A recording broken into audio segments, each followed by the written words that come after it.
With the group reunited, Mole cries tears of joy. But Owl reminds everyone that many of their friends have died, so their joy is actually very inappropriate. And Fox says, "Yeah, I saw what happened to the mice on my way here. Man, that was up. I'm sorry, everyone." But the mouse mother and the voles are inconsolable. Then Kestrel arrives, informing the group that she has spotted a body of fresh water at a nearby quarry, which raises the spirits of the parched creatures. On the way to the quarry, Badger grapples with his survivor's guilt as he questions his decision to leave the baby mice behind in episode 7. But he rationalizes his decision, saying there was simply no way they could have waited for those baby mice to grow big enough to travel. Although, I mean, couldn't he have just put them on his back like he's been doing with the mole for the entire show? Seems like a good solution. They arrive at the quarry, but it's blocked by a fence. The smaller animals penetrate the barrier with ease, but the larger creatures are Mole has the idea to tunnel underneath, and Badger's mind is blown by that genius idea. As Mole commences with the digging, he flings dirt at the anxiety rabbit, and the rabbit's wife is like, "My husband is getting buried alive. Keep going," as she once again publicly announces her detestation with her pathetic partner. And Fox is like, "Yeah, I know, that anxiety rabbit is pretty annoying.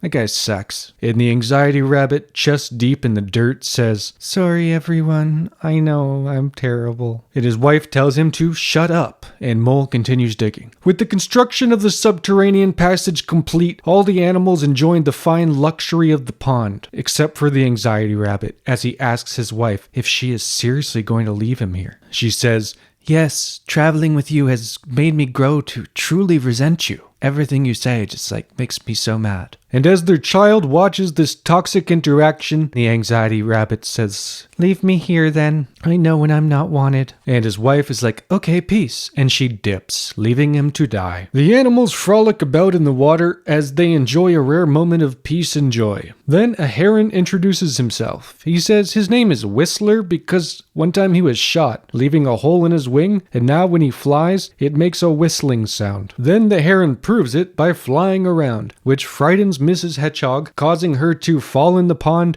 and drown. Luckily, Toad saves her, and after saving her life, she turns back to Toad and says, "I was fine, I'm a great swimmer." Toad is like, "What the f***? I just saved you." Then it starts to rain, which really excites Toad for some reason. He lifts up one of his arms and laughs weird. Then he decides he wants to show off to the group by catching a fish. But underwater, Toad is stalked by a predator of the pond. He emerges victoriously from the water, but is then pulled under by the beast, and it begins the swallowing process. The animals sit quietly, calmly watching as their friend is being digested. And hey, the anxiety rabbit is back somehow. Nice. I guess somebody dug him out. Miss Rabbit shields her child's eyes as to not witness the brutal murder, but the child says that they want to see it. I don't think they should let them. The heron swoops in an attempt to save Toad, but it's too late. He croaked.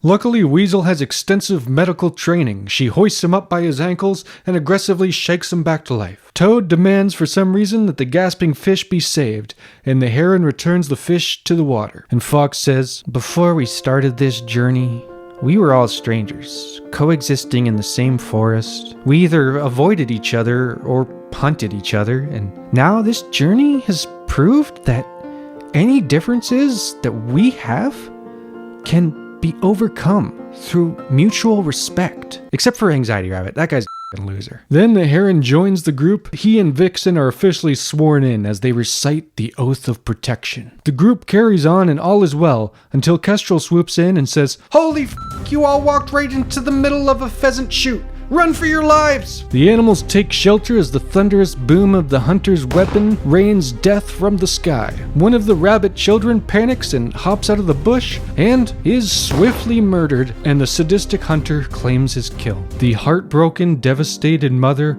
breaks down crying, saying that this is all her fault because she's his mother, and Mr. Anxiety Rabbit sniffles and comforts her, saying that she's a good mother. And that's episode 9 of The Animals of Farthingwood. Bye-bye.